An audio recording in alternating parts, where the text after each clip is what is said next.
काढायचं कसं कसं काय मागाल साखर घेऊन येण्यासाठी पण शब्द नाही उच्चारायचं. 1/2 किलो साखर द्या, 1/2 किलो साखर द्या असं म्हणायचं नाही. आज साखर आणायचे जमेल का? नाही जमणार. ते शब्द वापरावा लागेल, शब्द धरावा लागेल. शब्दात काय काय शब्दामध्ये आहे माझा स्वरूप रूपाने सिद्ध आहे. स्वरूप रूपाने चला आपण आता आपली आपली चिंतनाची भूमिका तुमची तुम्हाला जो दिलेला शब्द आहे त्याचा अर्थ, त्याचं ज्ञान आणि त्याचं स्वरूप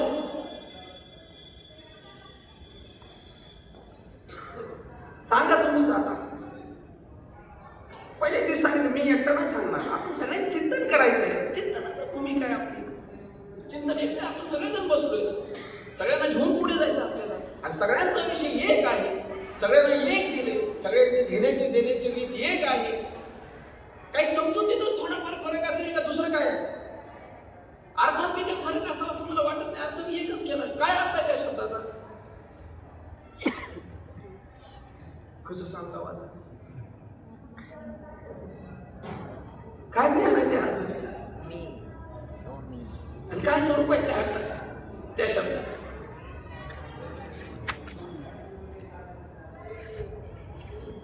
हा तुमच्या वाणीत येते तर कठीण आहे ते. बरोबर आहे, बरोबर आहे. हा बरोबर आहे, एवढंच बरोबर आहे. आणि बरोबर असेल तर बरोबर आहे, आणि बरोबर नसून बरोबर म्हणत असेल तर तो त्याची फसवणूक करतो.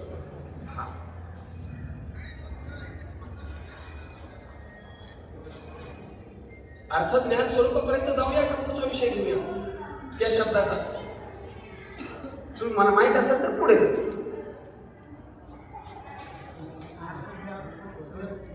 घेऊ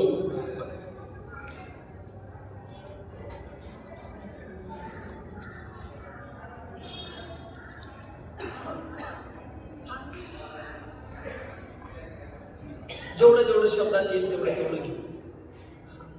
जे शब्दात येणार नाही ते समजून घे. सगळे शब्दात कसं घेईल नाही येणार ना शब्द. कारण शब्द एक असतो. मी काय सांगतो, एक शब्द आहे पण त्या एका शब्दामध्ये संपूर्णपणे ते आलेलं आहे, संपूर्ण आलेलं आहे. जे बोलतो ते तसं नाही. जे बोलतो ते तसं नाही. जे आहे ते बोलता येत नाही, पण तरी मी बोलल्याशिवाय आहे ते कळणार नाही. काय करावं असंच आहे. पण मगाशी होई सांगितली ना, अप्रमेय प्रमेय भरली, मौनाची अक्षरे भरली. मौन वस्तू आहे तिथे. काय मौनाचं मौन आहे ते, नुसतं मौन आहे का तेव्हा? मौन म्हटलं तर वाणीला धरून आहे. वाणी तर विसर्जित होते, पण वाणीला धरून असलेलं मौन मौनाचं मौन.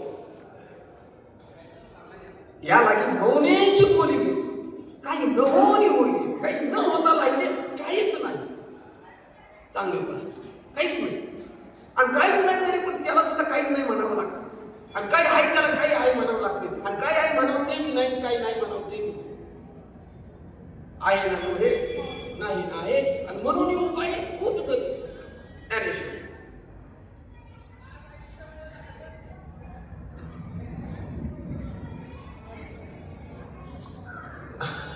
पहिला शब्द स हा ईश्वराकडे घेऊन जातो, आणि अहम हा जीवाकडे घेऊन जातो. जीव ईश्वराचं ऐक्य सांगणारा तो शब्द आहे. आणि जीव आणि ईश्वर हे दोघे धरले तर या दोघांशिवाय इथे काहीच नाही. माझ्या अजून एक प्रश्न आहे तुम्हाला. जीवाकडून ईश्वर आहे का ईश्वराकडून ईश्वर आहे का ईश्वराकडून जीव आहे?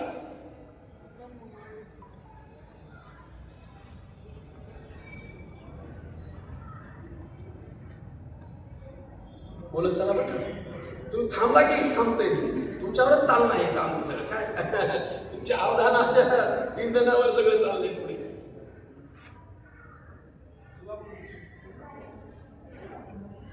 मी काय जीवाकडून ईश्वर आहे का ईश्वराकडून ईश्वर आहे का ईश्वराकडून जीव आहे? आपला आपला अनुभव सांगू शकतो, हरकत नाही. बरं आता जीव गेला समजा, आता गेला जीव जाताना येणार म्हणजे काय त्याचे सूक्ष्म जे आहे तो जाताना येणार. जीव मनुष्य तो होत वेगळ्या भूमिका. आहे, तो नंतर घेऊ. आता फक्त जीव गेला समजा, माझा गेला, तुम्हाला नाही झेपणार तर माझ्याकडे टाका. मी नेहमी सांगतो, जे झेपत नाही ते मला सांगा. आता माझा गेला समजा, जीव माझा गेला, तर आता मला ईश्वर आहे का? मला म्हणजे ह्या डब्याला, ह्या मड्याला ईश्वर आहे का? त्याला आहे का ईश्वर? मड्याला ईश्वर म्हणतो मी, आहे का?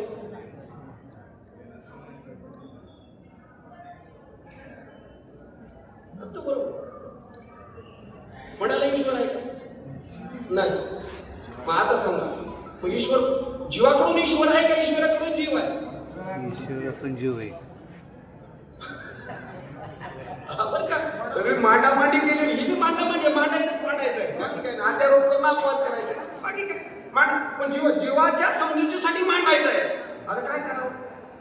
जीवाने जग मांडलं आणि जगाला कुठं करता मानायला लागतो, आणि करता मांडला म्हणून तो मांडतो, आणि तो बी मानलेला माझ्या विशिष्ट चैतन्य ईश्वर आणि अविद्या विशिष्ट, अज्ञान विशिष्ट किंवा अंतःकरण विशिष्ट जीव, दोघे बी प्रतिबिंब. ते ब्रह्माचं प्रतिबिंब आणि आज्ञाचं प्रतिबिंब. प्रतिबिंब आणि प्रतिबिंब हे बिंब स्वरूप असतं. प्रतिबिंबाला स्वतंत्र सत्ता कुठे येतं?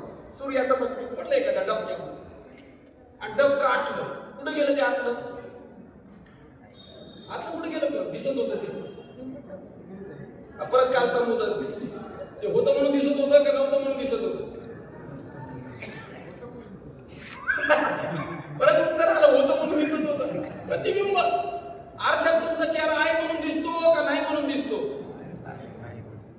रोजचा संबंध आहे बरं का आपला. हाय म्हणून दिसतंय का नाही म्हणून दिसतंय? आरशातलं प्रतिबिंब असलेलं दिसतं का नसलेलं दिसतं? आता काय हा विषय सांगतो. आणि तरी मी बिंबाच्या सापेक्ष बिंब प्रतिबिंबादी होतात. बिंब प्रतिबिंब होतं, बरोबर आहे. पुढे बिंब आहे म्हणून ते पुढे आलेले आहे ना. या नाव दृश्याचे होते समिती दृष्टत्व बिंबाबिंबत्व झालेपणे प्रतिबिंबाचे त्रिपुटी सांगताना त्या उभ्या आलेल्या. आपला मुद्दा होता, प्रतिबिंबाला स्वतंत्र सत्ता नाही आणि प्रतिबिंब जे दिसतंय ते आहे म्हणून दिसतंय का नाही म्हणून दिसतंय? प्रतिबिंब म्हणतोय. सूर्याचं पडलेलं डबक्यातलं प्रतिबिंब रोज आता बघा, तर तुम्ही आता आरसा असेल रूम मध्ये तर तो काढून बघा, आणि आत्ता असेल तर आत्ता बघूया, नाही तर मोबाईल मधला ओपन करून आत्ता बघूया आपल्या मोबाईल मध्ये. आपल्याला गारशी कमी आहे त्याला काय नाही. मग तिथं हाय म्हणून दिसतंय का नाही म्हणून दिसतंय? काय बी सांगा, हाय म्हणून दिसतंय काय धनकून द्यायचं? हाय म्हणून दिसतंय. हाय तर जरा बाहेर काढा, त्याला हाताला धरून जातो, चालतंय. ताई भांडी बिंडी घासून घ्यायला असं त्याला काढून लावा कामाला, नाही तर घरीच त्याला कामाला लावून यायचं. मी जरा प्रवचन ऐकून येते, माझी भांडी कोणी घासून घेऊ. कोणाला सांगायचं? प्रतिबिंबाला. किती कामं झाली असते आपली. ते सांगितलं तुम्ही कुठे बी जावा, मला की शेती करतो, म्हशीची काढतो, धार गाईची सगळं कसं करतो, तुम्ही जावा. प्रतिबिंब. आता सांगा, हाय म्हणून दिसतंय का नाही म्हणून दिसतंय?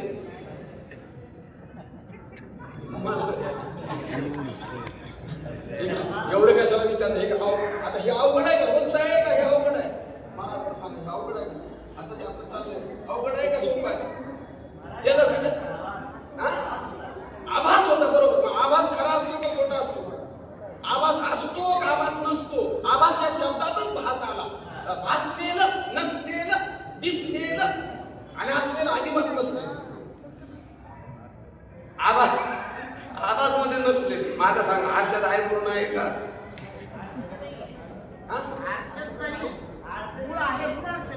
मूळ आहे म्हणून आरशात दिसतं. मी आरशातलं विचारलं, वर सूर्य आहे म्हणून खाली प्रतिबिंब दिसतं, हे मला मान्य आहे. मी ते दिसलेलं विचारलं, आरशात दिसलेलं नाही. बस आपल्याला जीव ईश्वराची गोष्ट चांगली आहे. ईश्वर बी प्रतिबिंबित आहे, जीव बी प्रतिबिंबित आहे, आणि प्रतिबिंब दिसलेलं आहे का असलेलं आहे?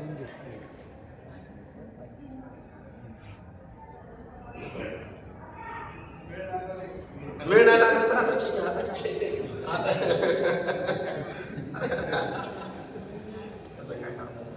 तुमचा जर वेळ नाही लागला तर बाकीच्यांचं कसं व्हायचं? आमच्यासारख्यांची काय हाल होती? प्रभू तुम्ही पुढची उभारी शक्य अधिष्ठान कसं खोटं असेल? दिसलेलं मिथ्या आहे आणि असलेलं सत्य आहे. असलेलं असल्याशिवाय दिसलेलं कसं दिसेल? प्रतिबिंब जे दोन्ही बिंब म्हणण्यापणा आला प्रतिबिंबाच्या सापेक्षते, पण निरपेक्ष असलेलं बिंब प्रतिबिंब व्यतिरिक्त देह आहेच ना, तो पुढे गेला. त्याला बिंब म्हणणेपणा गेला. पण त्यात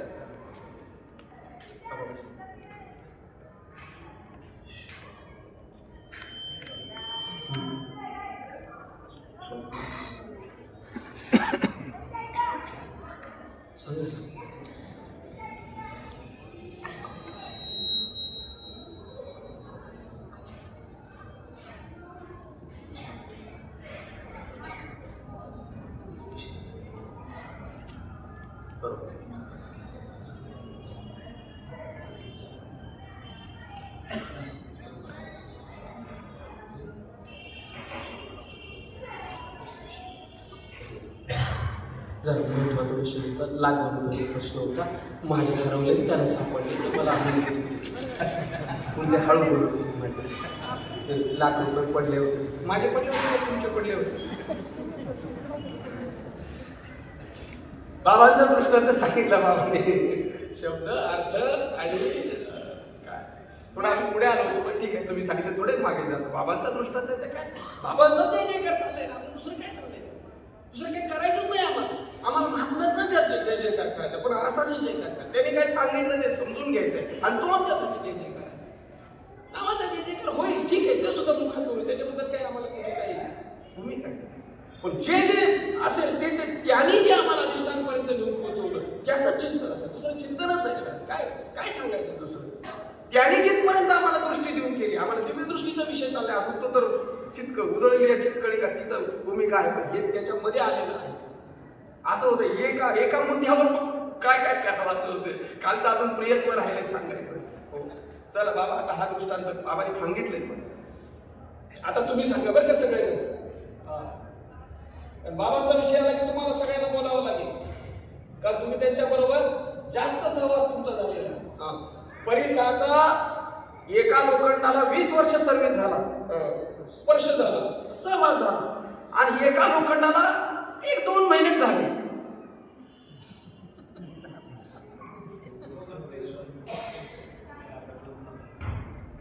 एका लोखंडाला 20 वर्ष त्याच्या सहवासात होतो, आणि एक आता काय ते दुर्भाग्य म्हणायचं, त्याला 2 महिने मिळाले. 2 कशाला ते सांगतो, जाता जाताच हा 2. मग आता काय झालं?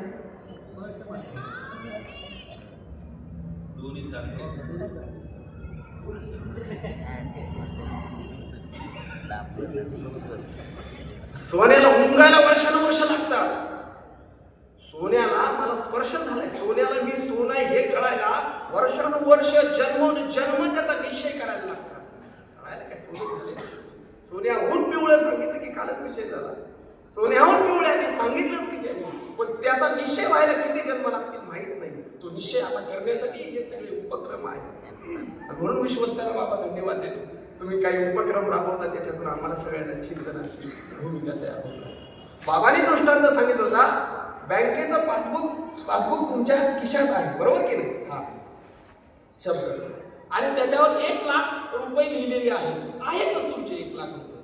हा, मग आता पासबुक तुमचं आहे, त्याच्यावर नाव तुमचं आहे, त्याच्यावर 1,00,000 रुपये बी तुमचे आहे. मग जमेल का ते काढून घेता येतील का आपल्याला त्या ह्याच्यातून, पासबुकातून? पैसे बँकेत आहे ना, आकडा कुठे बापांचा वेदांत समजून घ्या. कुणी असं म्हणू नये, फक्त त्यांनी आपल्या भाषेत सांगितलं, त्यांच्या भाषेत, वेदांची भाषा. आपण कुठे वापरतो वेदांची? आता कोणता वेदांतिक शब्द आहे सांगायचं? कुठे संस्कृत वापरलं? काही नाही, फक्त प्रक्रिया आपल्या भाषेत वापरली. पहा, त्या साधू संतांची एक परिभाषा आहे, आणि त्या युगातली त्या काळातली आहे. अर्जुन भगवंताचा संवाद संस्कृतमध्ये झाला, त्या काळामध्ये भगवंताची भाषा आहे. माऊलींना त्या काळामध्ये प्राकृताची गरज वाटली, प्राकृताची परिभाषा आहे माऊलींची. याचा अर्थ ती त्यांना भाषा येत नव्हती असं नाही. अमृताबाजी पहिले श्लोक पाहिलं, सगळं संस्कृताला लाजलेलं असं आहे. 18व्या अध्यायात पहिलं नमन जर पाहिलं, त्या जर ओव्या पाहिलं तर संस्कृताला लाजवतील अशा त्या ओव्या. जय जय देव निर्मळ निज जना केलं मंगळ, या ओव्या जर पाहिल्या तर काय मांडणी आहे. परिभाषा आहे. तशी बाबांची स्वतंत्र परिभाषा आहे, पण शास्त्राला सोडू नये, वेदांताला सोडू नये. वेदच सांगितला, शास्त्र सांगितला, पण तुम्हाला कळेल ती भाषा आणि त्यांना जी अवगत होती किंवा त्यांना आपल्यासाठी जे कळेल ती भाषा वापरली. पण शास्त्र सांगितलं, शास्त्र सांगण्याला भाषेचा अडचण नाही. पुन्हा लक्षात घ्या, हा ज्या भाषेत समजतं शास्त्र ती भाषा वापरावी आणि तीच भाषा साधू संतांनी वापरली म्हणून आम्हाला कळाली. माऊलीने वापरलेली प्राकृत तर ते ओव्या कुठे कळतात आम्हाला. मग साधू संतांनी आता काय केलं, त्याचं परत मराठीत लिहिलं. आता ते मराठीत लिहिलेलं मी कळेल, आता काय करावं, आता काय करावं ते तरी कुठे कळतं मला सांगा. जे मराठीत लिहिले त्याचा अर्थ ओव्यांचा तोही उमगत नाही. माझं सांगतो बरं का,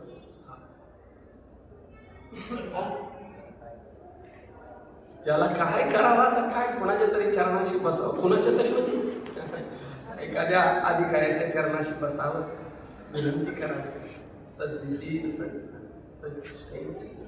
मला हे समजून सांगा, यातायाती न लोपती का यातायाती लोपती?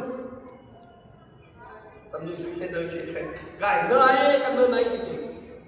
यातायाती लोपती का यातायाती न लोपती? यातायाती लोपती. आता सरळ सरळ बरोबर होतो, पण न टाकलाय ना, न आहे ना, मग न चुकून आलाय का न आहेच तिथे? बारीक बारीक गोष्टी संभ्रम तयार करतात ह्या. ते म्हणतात न कसं काय आला, यातायात नाही जन्मभरण लोकतो का नाही लोकतो? यातायाती न लोपती का यातायाती लोपती? ते कर्मे तरी वर्तती परिकर्म फळाशी नातळती, यातायाती न लोपती. पुढचा तुकडा माझ्या लक्षात येईल. हा काय न आहे का न नाही तिथे? न नाही, न आहे तिथे, आहे. मग काय,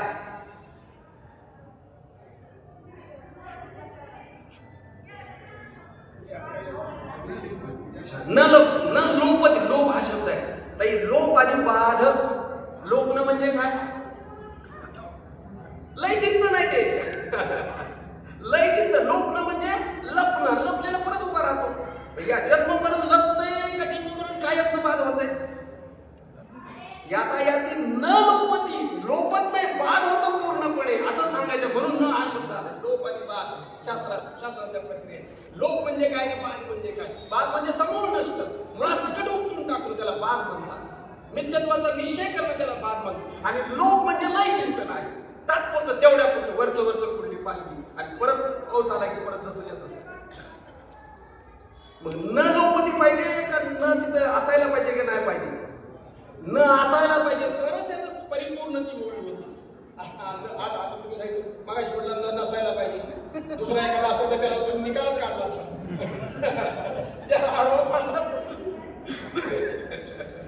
असं श्रीपादावांच्या कृपेने काही गोष्टी घेऊन जायच्या आपण पुढे. चला, बाबांचा जो दृष्टांत होता तो मला बाबांनी खास सांगितलं, कारण तो विषय चालला होता शब्द, अर्थ, ज्ञान आणि सोडून. मग पासबुकवर तुमचे ₹1,00,000 लिहिलेत, पैसे पासबुकात आहेत का पैसे बँकेत आहेत? शब्द कुठे आहे? पासबुकावर आहे. आणि मुद्देमाल कुठे आहे? बँकेत आहे. हा ज्याचा विनियोग बाबांनी जे दृष्टांत दिले ते स्वरूपापर्यंत तुम्हाला बँकेत जावं लागेल, ती प्रक्रिया करावी लागेल तिथपर्यंत. हो, 1,00,000 बरं, बँकेत गेला स्लिप भरून दिली, मला 1,00,000 द्या, आणि त्याने लिहून दिलं हे तुमचे 1,00,000 घ्या. 15, 400, 400 बाबा एरवी 6,400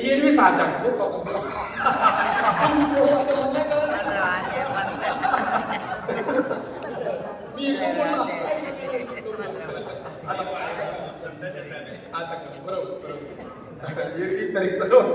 आणि कसं ही कोण भाषा आहे नाही पटकन लक्षात आलं नाही माझी. मी जरा घाबरल्यासारखं झालं, काय तुम्ही सांगतो ते आहे. यांनी 1,00,000 लिहून दिले आणि त्यांनी 1,00,000 लिहून दिले. बाबा जमतंय का? नाही जमत ना. 1,00,000 हा शब्द लिहून दिला आणि दिले काय? शब्द नाही दिले, दिला हो त्याचं जे अर्थ, त्या शब्दाचा त्या वाक्याचा जो अर्थ होता ते म्हणजे 1,00,000 पैसे होते. हो, तो अर्थ आणि त्याचं ज्ञान त्याला देणाऱ्याला पाहिजे. 1,00,000 पैसे बरोबर आहे, पण पैसे कशाला म्हणतात? खोट्या नोटा देईल 500 पैसे घेऊन, त्याचं काय करावं? त्याचं ज्ञान पाहिजे त्याला, आणि त्याचा विनियोग जो पुढचा मूळचा आहे तो संपूर्णपणे ते स्वरूपाची भूमिका तिथे जाते. हे बाबांचे दृष्टांत. बाबा धन्यवाद बरं का. बाबा तोंडी ब्रह्मज्ञान हा हाती ते सात्विक हा. विनियोगाविना फळगा. मुखी तोंडी ब्रह्मना हाती ते सात्विक कर्म विनयोगाविन काम विफळ होय फळे ते संप्रदाय. ही ओळ पण काय श्री गुरु प्रसन्न होय शिष्य विद्या किरण आहे फळे ते संप्रदाय अनुष्ठान. आता ही संप्रदाय काय किती चिंता आपल्या समोर किती बाबांनी केवढं भांडार ठेवलेलं पाहिलं की विचार किती काय संप्रदाय काय. गुरु प्रसन्न झाला शिष्याने विद्याही संपादन केली परी फळे ते संप्रदाय.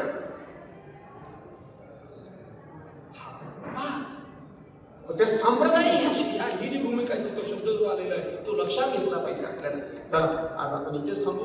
उद्या आपण जिथे आलो तिथून आपण सुरुवात करू. मला जरा लक्षात आणून द्या. शब्द अर्थ आणि कुठे आहोत आपण. हो दिव्य दृष्टी. हा ते मुखोनी ऐसी मुखोनी अक्षरे निगती ना जव एक सरे तो अविद्येची अंधारे जावोची लागे. हा ती अक्षरे नव्हती देखा ब्रह्म साम्राज्य दीपिका उजळलिया. हा अर्जुना लागी चितकळिका उजळलिया श्रीकृष्णे उजळलिया श्रीपादे. हा मग दिव्य चक्षु प्रकाश प्रगटला ज्ञान दृष्टी फाटा फुटला यावरी दाविता झाला विश्वरूप सामर्थ्य. हा तो स्वतःला दाखवता झाला. स्वतःला हा पाहता झाला तो दाखवणारा झाला. आता काय पाहिलं काय दाखवलं त्याचं आपण थोडंसं चिंतन करू. उद्या वेळेचं बंधन आहे ते आपल्याला सांभाळायचं सहकार्य करायला म्हणजे झालेली सेवा पंढरीश परमात्मा